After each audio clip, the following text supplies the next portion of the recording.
Mis hermanos, bendiciones de nuestro buen y santo Dios. Les ruego ir, por favor, a Juan capítulo 10. Juan capítulo 10. Hoy vamos a estar estudiando desde el verso 14 hasta el verso 21. Juan capítulo 10, versos 14 al 21. El Espíritu Santo nos dice así. Jesús dice esto: yo soy el buen pastor y conozco mis ovejas, y las mías me conocen. Así como el Padre me conoce y yo conozco al Padre, y pongo mi vida por las ovejas. También tengo otras ovejas que no son de este redil. Aquellas también debo traer, y oirán mi voz, y habrá un rebaño y un pastor. Por eso me ama el Padre, porque yo pongo mi vida para volverla a tomar. Nadie me la quita, sino que yo de mí mismo la pongo. Tengo poder para ponerla y tengo poder para volverla a tomar. Este mandamiento recibí de mi Padre. Volvió a haber disensión entre los judíos por estas palabras. Muchos de ellos decían: demonio tiene y está fuera de sí. ¿Por qué le oís? Decían otros: estas palabras no son de endemoniado. ¿Puede acaso el demonio abrir los ojos de los ciegos? Presentémonos nuevamente ante el trono de la gracia. Bendito Dios, Padre nuestro, que estás en los cielos. Señor, hemos leído tu palabra santa, de tu libro santo, en tu día santo, a tu pueblo santo. Señor, tu pueblo ha venido hoy con el propósito de adorarte a ti, oyendo tu voz. Queremos oír tu voz, queremos oír la voz de Cristo. Padre, habla a nuestras vidas. Suple la deficiencia que el expositor tiene.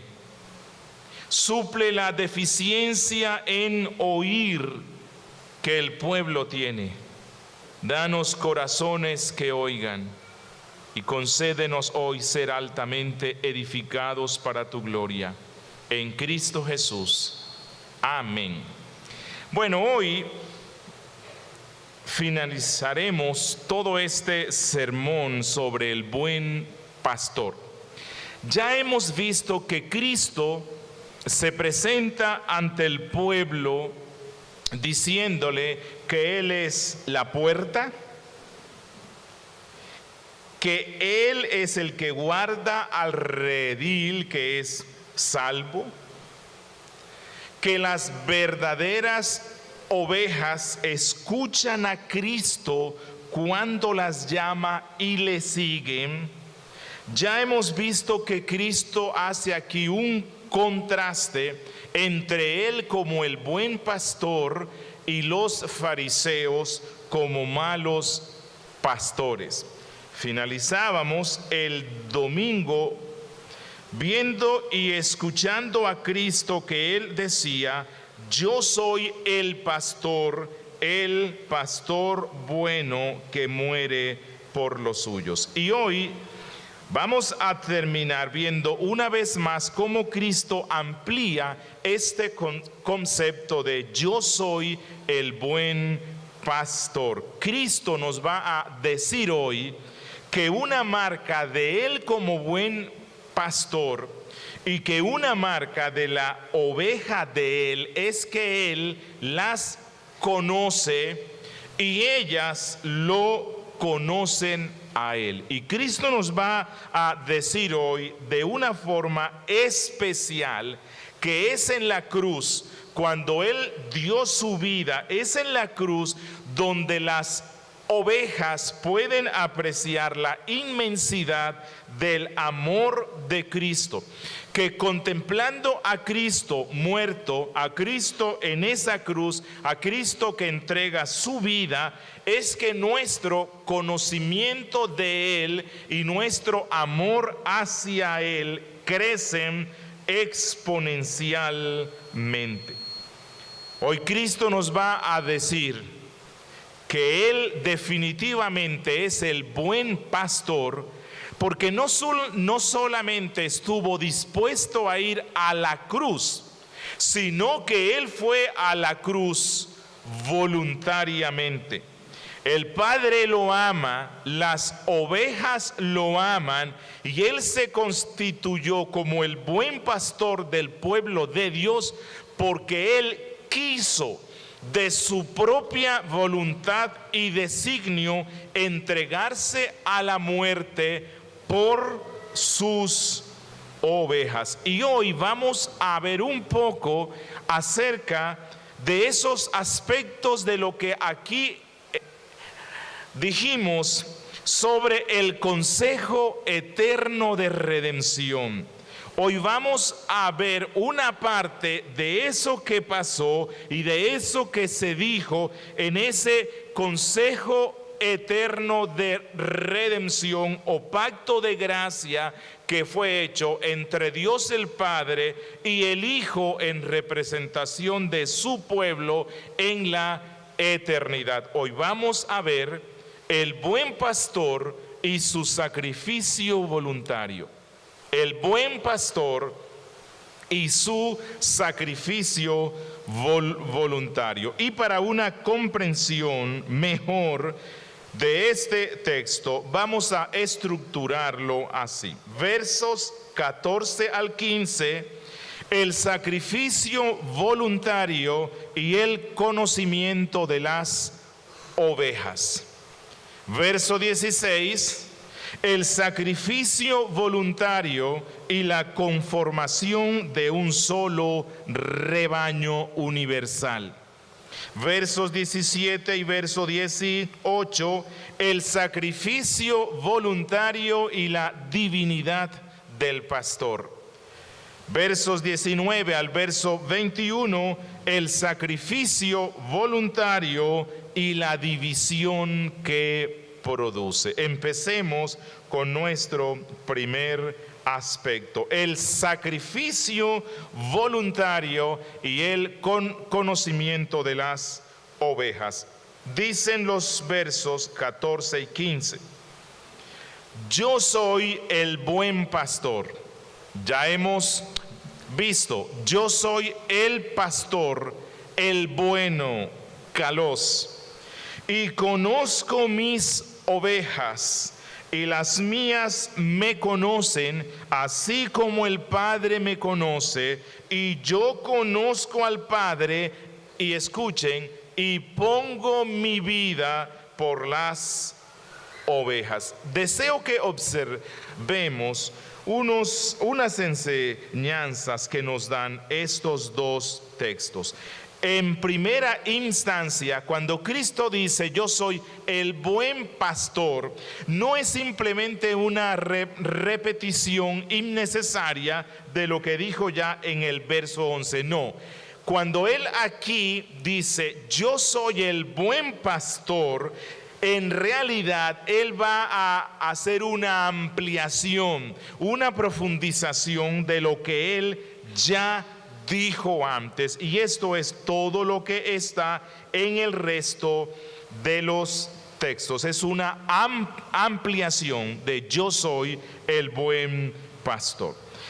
En primera instancia quiero que observen que otra distinción que Cristo hace de los falsos pastores, aquí específicamente de los fariseos, es que los extraños no conocen realmente a las ovejas, pero que Él, siendo el buen pastor, las conoce a cada una, que ellas no son extrañas para Él, que Cristo conoce a cada una de sus ovejas, incluso por nombre.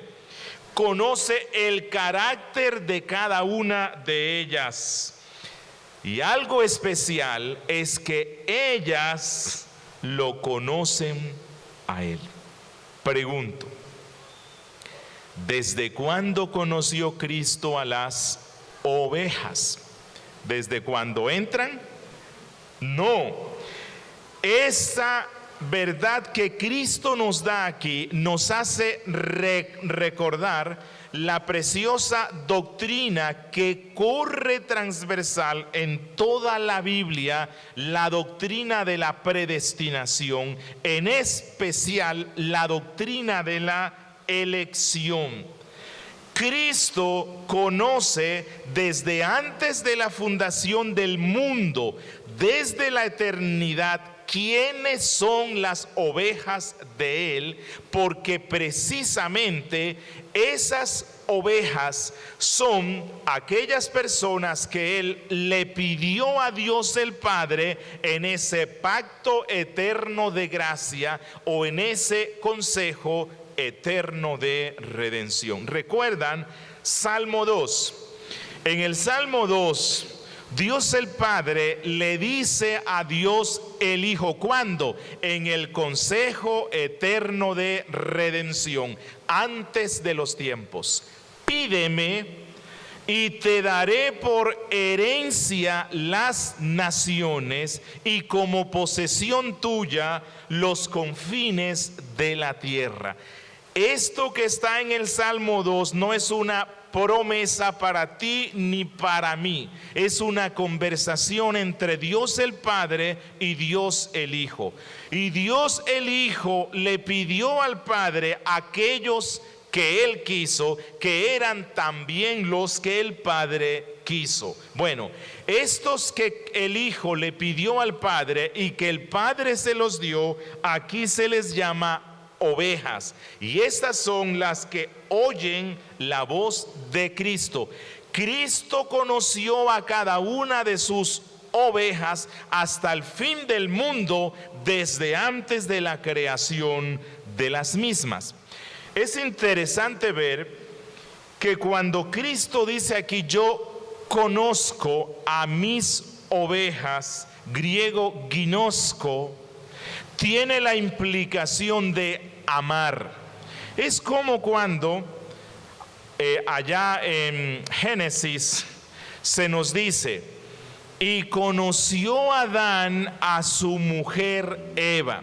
Bueno, no es que él no la haya visto antes, no es que él no la haya distinguido antes, sino que cuando dice que y conoció Adán a su mujer Eva y ella quedó embarazada, lo que se refiere es a que Adán tuvo una relación más íntima y cercana con su esposa, de manera tal que se convirtieron en una sola carne.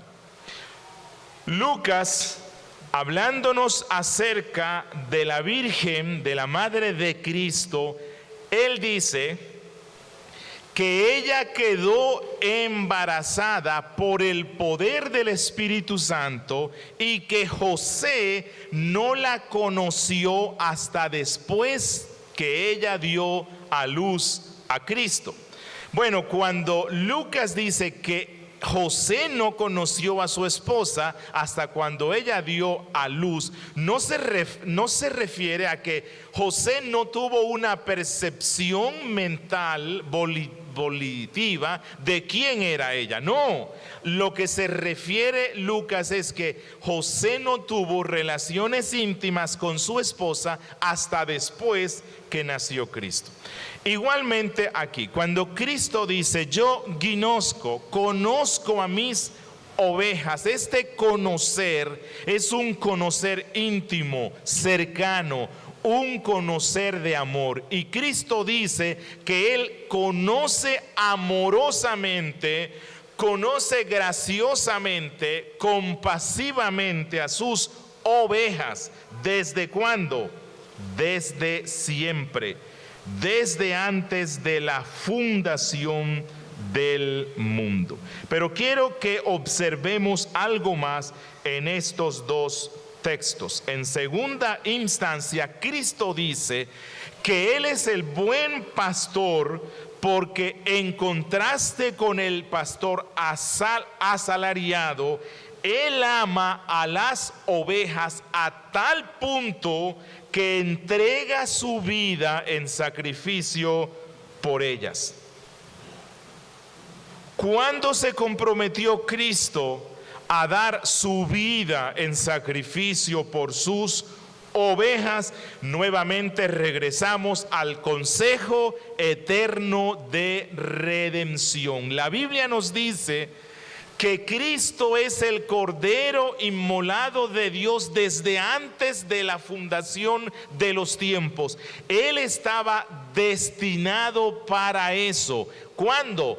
En el consejo eterno de redención. Y cuando Él dice, yo pongo mi vida por mis ovejas, lo que Él dice es, yo soy el buen pastor porque estoy dispuesto a sufrir los terrores más grandes que deben sufrir ellas, las quiero sufrir yo para que ellas no las sufran. ¿Y cuáles fueron los terrores que sufrió Cristo? Bueno, usted y yo usualmente pensamos en la cruz, en los clavos. Bueno, hay muchos hombres que han muerto por una buena causa hasta en una cruz. Los terrores de Cristo no fueron los clavos.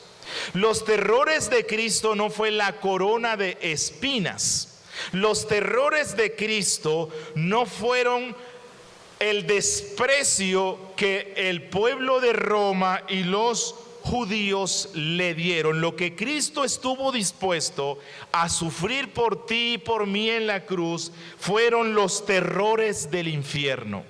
Jesús, durante esas horas, en las horas más oscuras que se han dado en la tierra desde su creación, en esas horas de oscuridad en la cruz, Jesús sufrió los terrores del infierno que tú y yo debíamos sufrir. Y cuando digo los terrores del infierno, me refiero especialmente a la ira de Dios.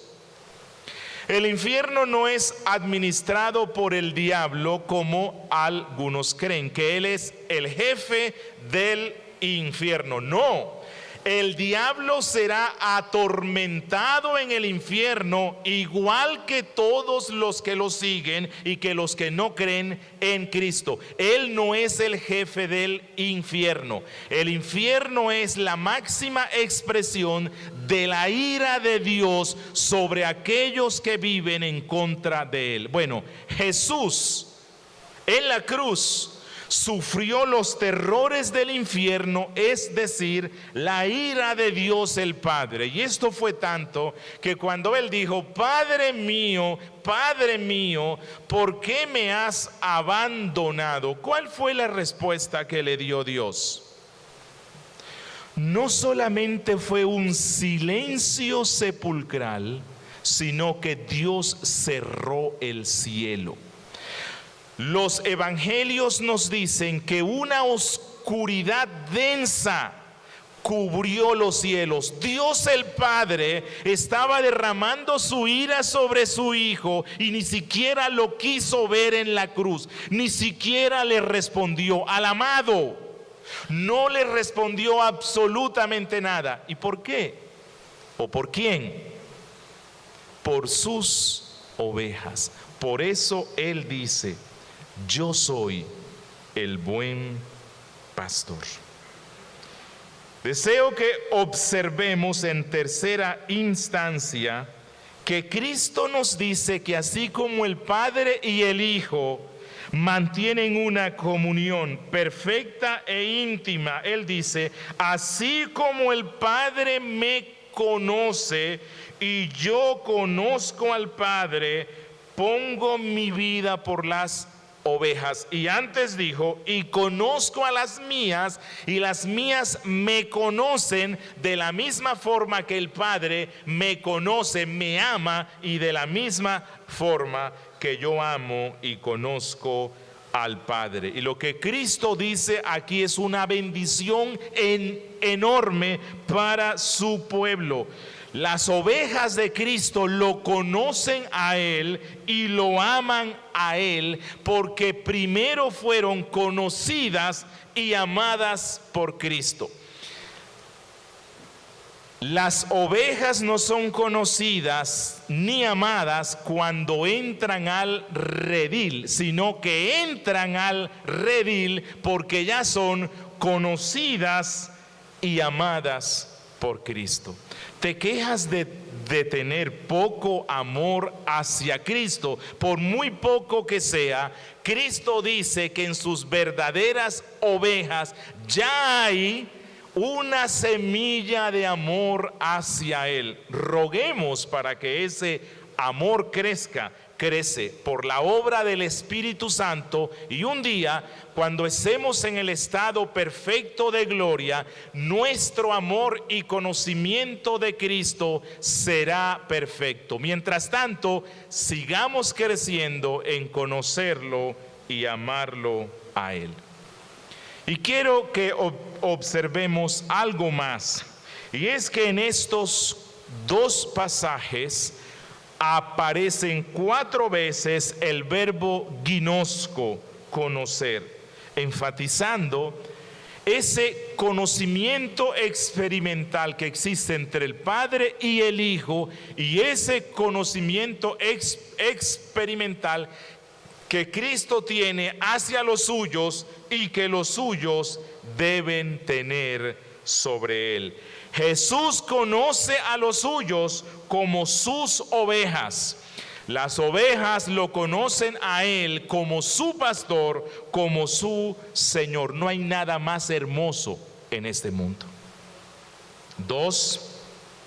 El sacrificio voluntario y la conformación de un solo rebaño universal. Escuchen lo que dice el verso 16. También tengo otras ovejas que no son de este redil. Aquellas debo traer y oirán mi voz, y habrá un rebaño y un pastor. Cuando él dice, tengo otras ovejas que no son de este redil, ¿a cuál redil se refiere él? Bueno, él está dando un discurso a los judíos. Allí están oyéndole sus discípulos judíos convertidos a Cristo. Con ellos empezó a conformar ese redil universal, y lo que Cristo dice aquí es: como consecuencia de mi obra redentora, como consecuencia de mi ascenso a los cielos para ser coronado por el Padre y recibir del Padre el regalo que me prometió Él y el regalo que me prometió el Padre en el consejo eterno de redención, que luego lo vamos a ver en Juan, fue el Espíritu Santo. Cuando Cristo asciende a los cielos y es coronado de gloria y honra a causa de la obra que hizo aquí, el Padre lo espera con el regalo que le había dicho y le da al Espíritu Santo. Pero ese regalo que recibe Cristo del Padre, que es el Espíritu Santo, no se lo queda para él, sino que se lo da a su redil, se lo da a sus ovejas. ¿Cuándo? En el día de Pentecostés. Y a partir del día de Pentecostés, como consecuencia de la obra de Cristo, el Evangelio de Cristo está siendo predicado en todo el mundo, y el Espíritu Santo llama por medio de los predicadores a todas las ovejas que Cristo tiene esparcidas en medio del mundo. Y eso es lo que Él está diciendo aquí. Yo no solo tengo ovejas de entre los judíos, sino que tengo ovejas esparcidas en todo el mundo. Pero quiero que observen algo. Él las llama sus ovejas, aunque aún no habían creído en Él. ¿Qué doctrina nos recuerda esto? Nuevamente nos recuerda la doctrina de la elección, la doctrina de la predestinación. Son de Él porque Él las predestinó desde antes de la fundación del mundo para que un día oyeran su evangelio y vengan a Él. Y por las únicas ovejas que Cristo dio su vida es por aquellas que Él le pidió al Padre, y esto es la predestinación. Agustín, en el siglo IV, hablando sobre esto, dijo: estas ovejas aún se encontraban por fuera del redil de Cristo, entre los gentiles, predestinados, aunque aún no habían sido traídas. A estos, dice Cristo, los conocía el que las había predestinado. Los conocía aquel que había venido para redimirlas con su sangre. Veía a aquellos que no lo veían aún a Él. Conocía a los que aún no creían en Él. Ninguna oveja por la cual Cristo dio su vida irá al infierno. Y todas ellas un día oirán la voz del buen pastor llamándolas por medio del evangelio, porque no hay ninguna otra puerta para entrar a Él sino únicamente esa. Y algo más que quiero que observemos en este texto es que aquí Cristo proclama la grandísima verdad de que su rebaño, su reino, su iglesia no estará limitada solamente a los judíos que creen en Él, sino que estará conformada por gentes de todo el mundo. Y esto nos lleva a entender por qué Juan 3:16 dice: de tal manera amó Dios al mundo.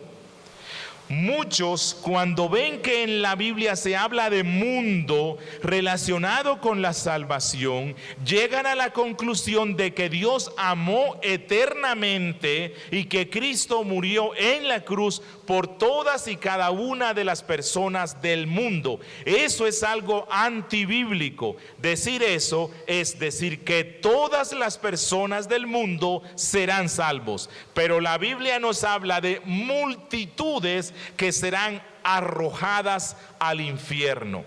Esas multitudes que serán arrojadas al infierno son las cabras, son los que no son ovejas de Cristo, aquellos por los cuales no murió Él, aquellos que no han sido elegidos por gracia.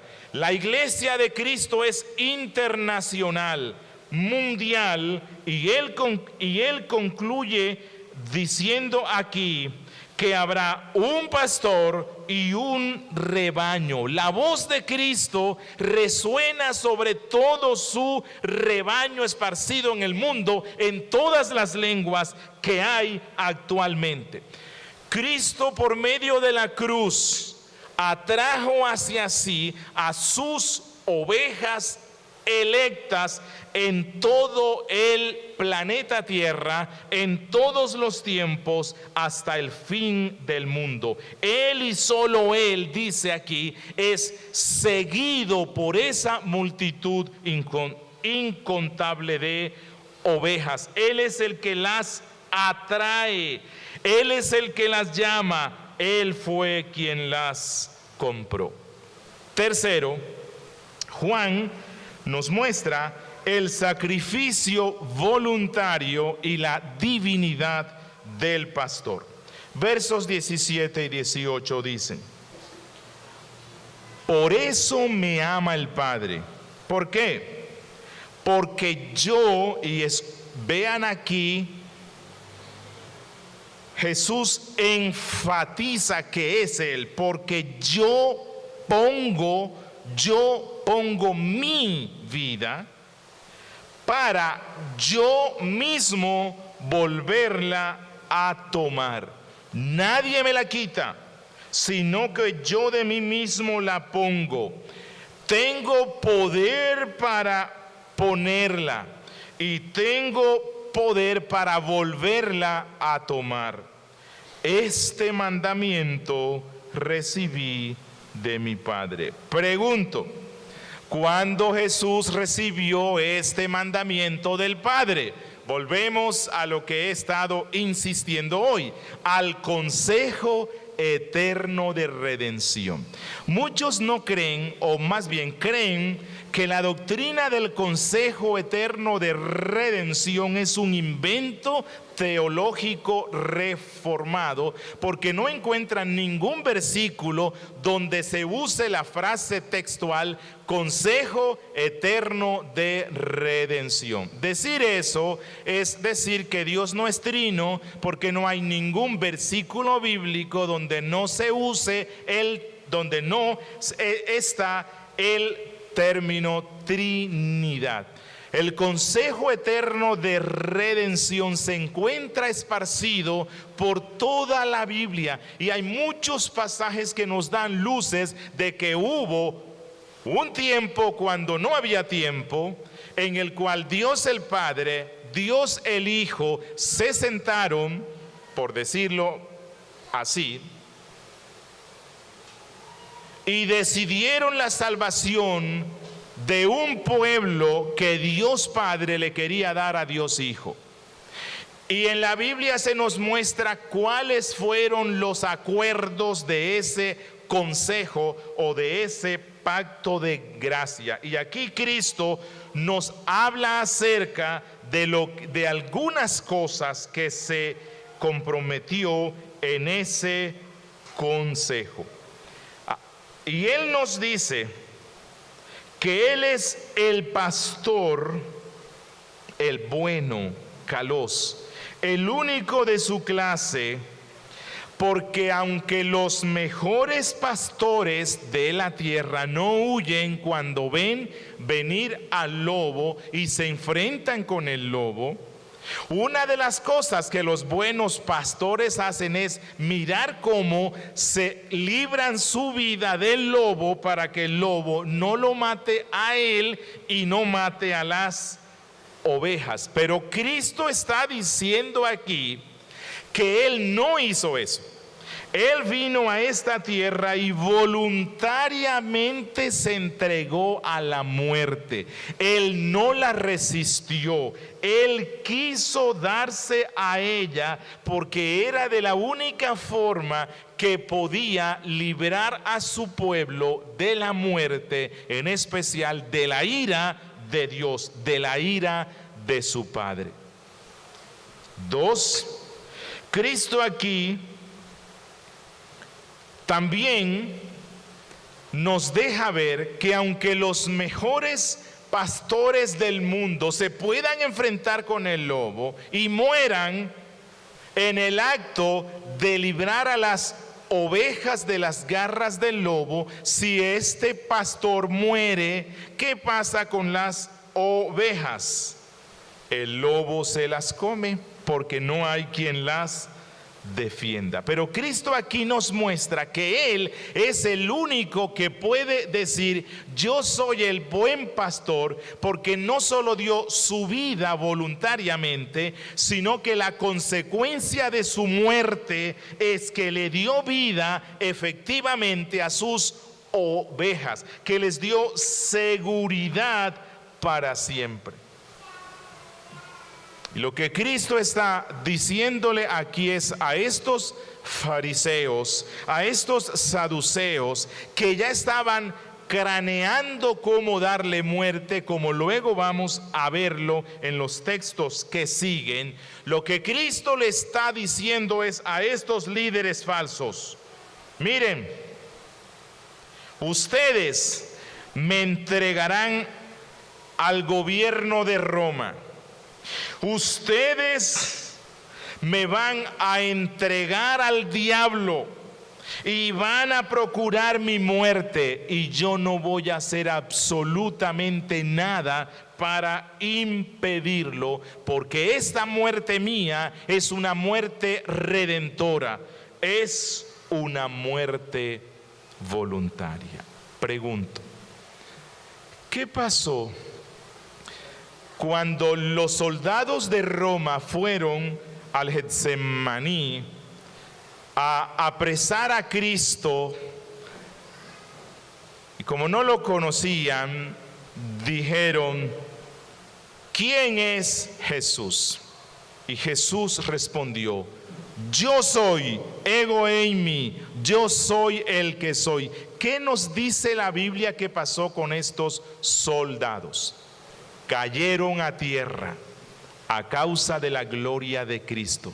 Él era simultáneamente el cordero y también el león. Y como león podía impedir que el imperio de Roma le pusiera las manos. ¿Qué fue lo que le respondió él cuando le dijo el emisario romano: ¿no me contestas a mí? Yo tengo poder para librarte de la muerte. ¿Qué fue lo que dijo Cristo?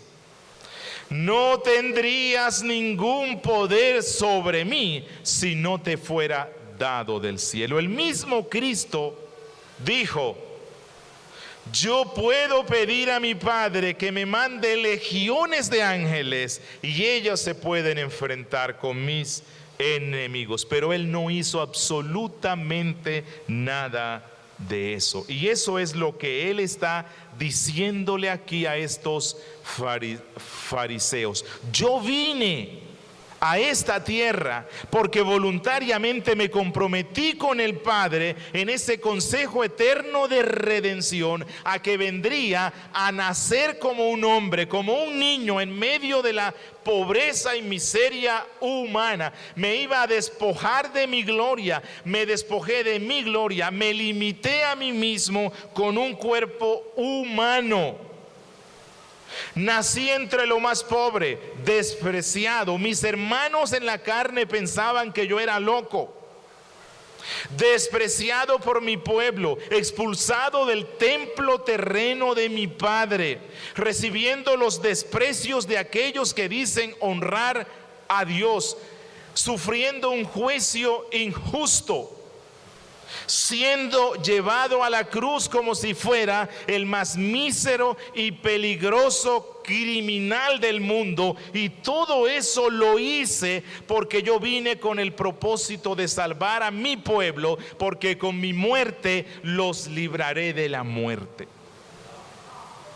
Esto fue lo que, hablando de Cristo, dijo Oseas 13:14. De la mano del Seol los redimiré, los libraré de la muerte. Y esto es lo que dice Cristo: oh muerte, yo seré tu muerte y seré tu destrucción, oh Seol. Bueno, aquí Jesús también le está dando un consuelo a sus discípulos cuando Él dice: a mí no me van a quitar la vida, yo soy quien la doy voluntariamente. Lo que les dice es: discípulos míos, ovejas mías, no se desesperen cuando vean que yo soy llevado a la cruz, porque esa no será mi derrota, ese será el camino para salvarlos, redimirlos, asegurarlos en las manos del Padre. No entren en pánico, yo mismo soy quien la da. Y otra verdad que nos muestra el texto implícito es que si el sacrificio de Cristo no hubiese sido voluntario, no hubiese tenido valor redentor.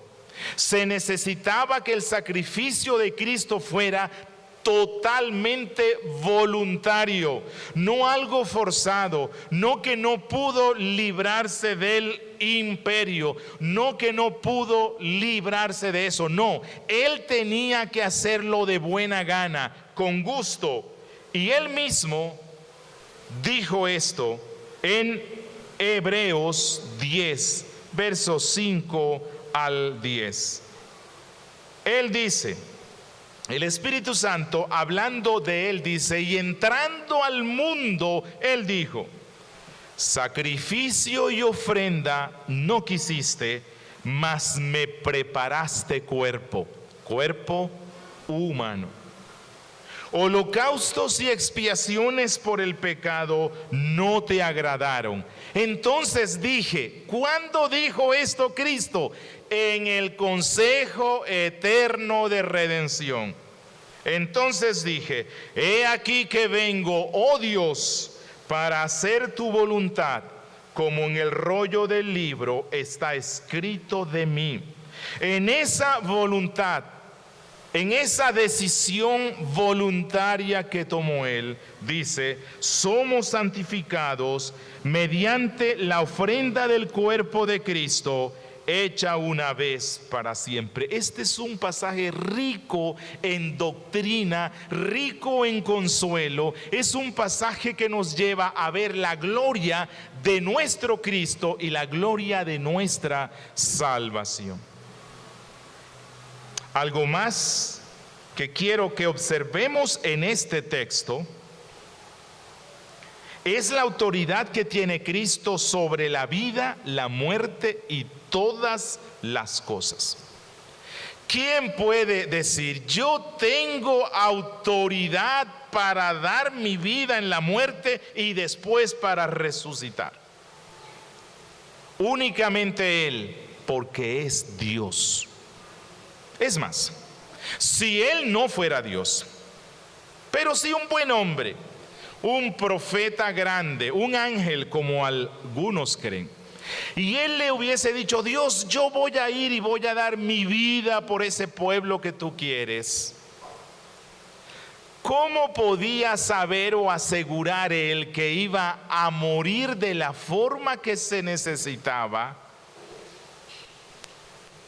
para salvar a su pueblo? De la única forma es que él, siendo Dios, podía controlar absolutamente todas las cosas posibles y las cosas reales y todas las contingencias. Y esto nos recuerda la doctrina de la soberanía de Dios. Jesús es Dios porque Él aquí está diciendo que Él es soberano sobre todas las cosas, y Él podía asegurar que iba a morir de la forma correcta, porque la Biblia había dicho que el Mesías no iba a morir apedreado. Y recuerden que en una ocasión en Nazaret, en su casa prácticamente, cuando él, tomando un texto de Isaías, dijo que él era ese del cual se hablaba allí, lo cogieron para lanzarlo en un despeñadero, pero Lucas nos dice que él pasó por en medio de ellos. ¿Cómo fue eso? No sé. Lo único que sé es que él, como es Dios, garantizó y controló todo para que su muerte fuera colgado en un madero y no lanzado desde una peña o apedreado como muchas veces quisieron hacerlo. Él es Dios porque Él controló absolutamente eso, y Él es Dios porque Él dice, aunque me maten, yo mismo por el poder mío me levantaré de la tumba.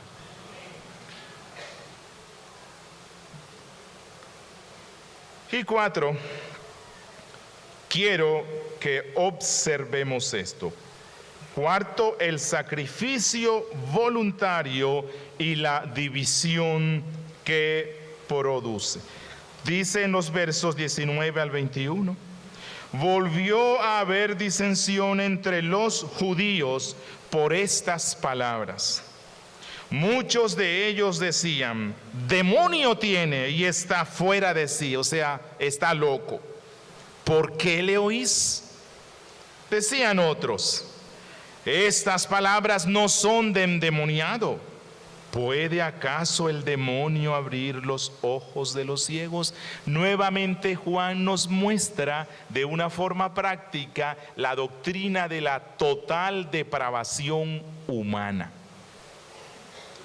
Los incrédulos, cuando escuchan estas cosas, piensan que son locura.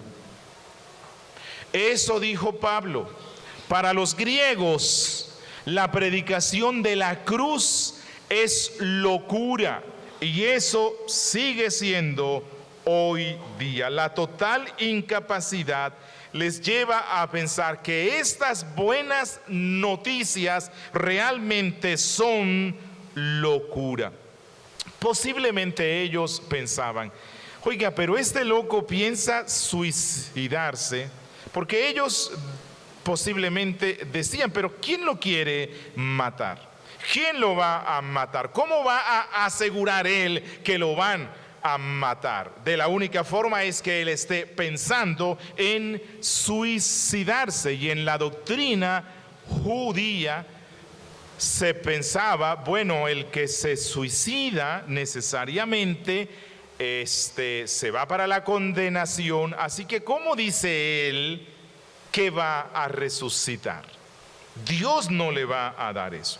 Bueno, ellos desconocían lo que decía Cristo y desconocían el poder de Dios y la necesidad de que el pastor muriera por su pueblo para salvarlo. Pero de la única forma que la muerte de Cristo podía salvar al pueblo era si Cristo se levantaba de la tumba. ¿Recuerdan? Cuando el sumo sacerdote, en el gran día de la expiación, que es uno de los tipos más claros de la obra de Cristo, cuando el sumo sacerdote, la única vez que se le permitía entrar al santo de los santos, al lugar santísimo, presentando la ofrenda de sangre del cabro sobre el cual se habían confesado los pecados, si Dios veía alguna imperfección en el proceso de ese sacrificio, el sumo sacerdote moría dentro del lugar santo. Y ese día, que era un día de fiesta, antes de la fiesta, todo el pueblo estaba expectante a ver si Dios había aceptado el sacrificio del cabro y Dios le había dado el perdón de los pecados.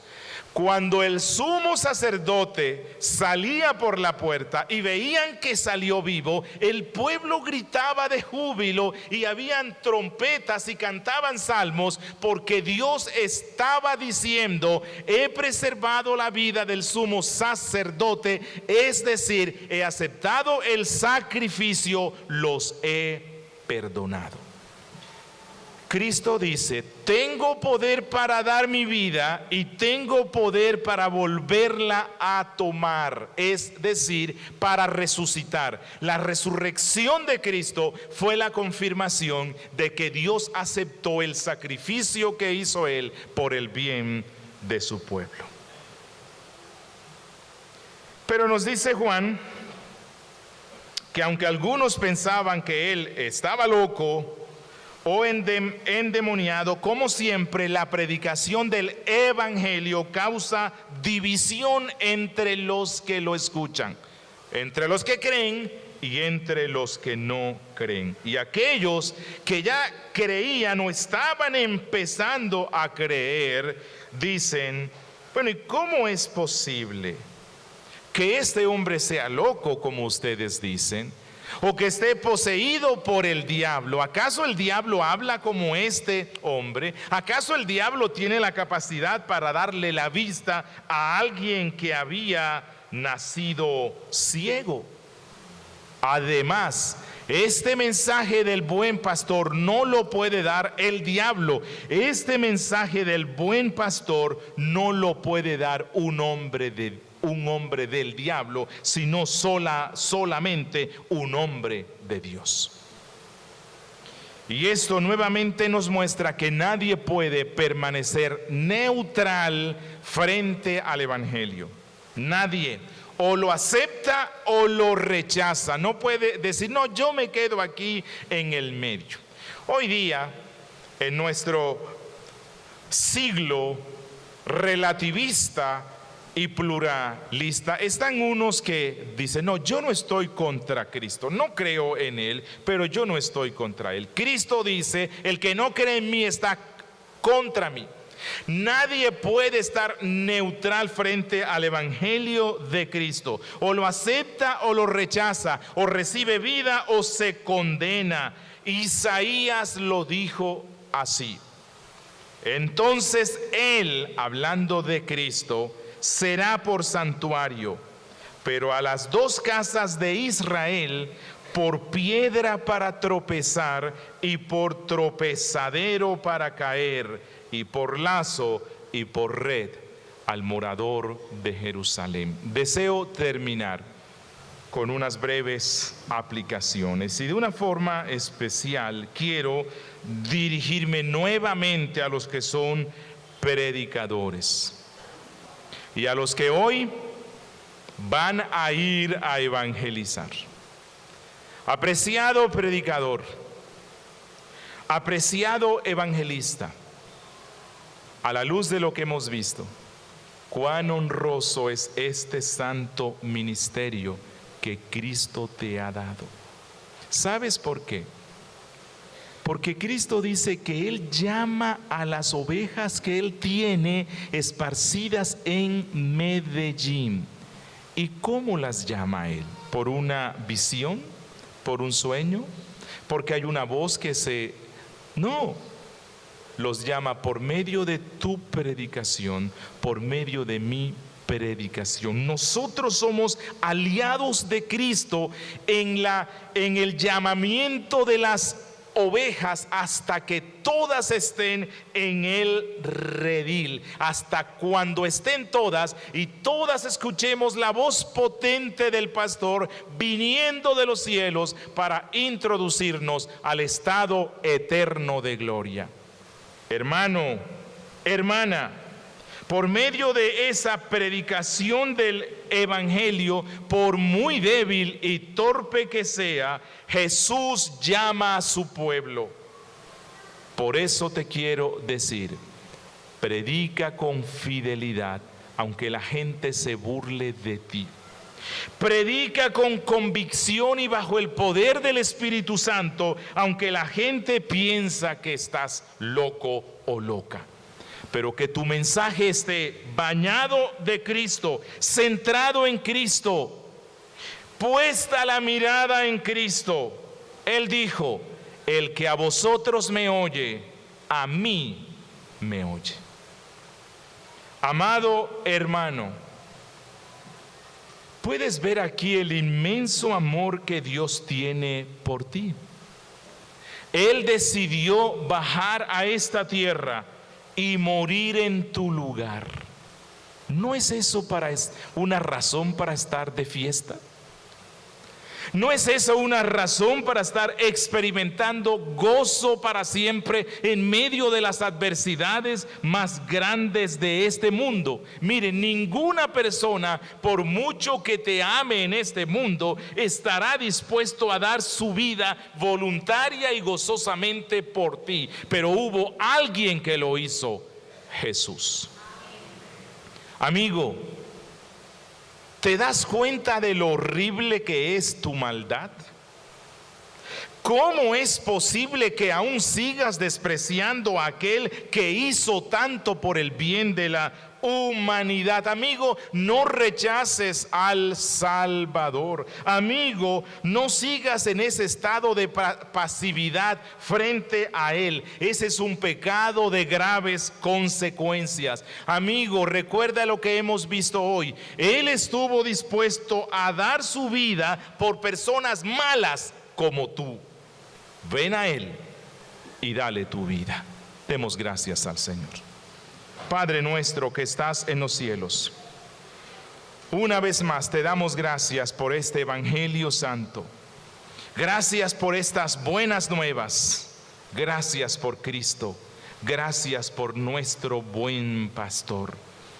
Oh Señor, esculpe esta palabra en nuestros corazones y permítenos andar a la luz de ella, sirviendo gozoso a aquel quien tanto hizo por nuestro bien, en Cristo Jesús.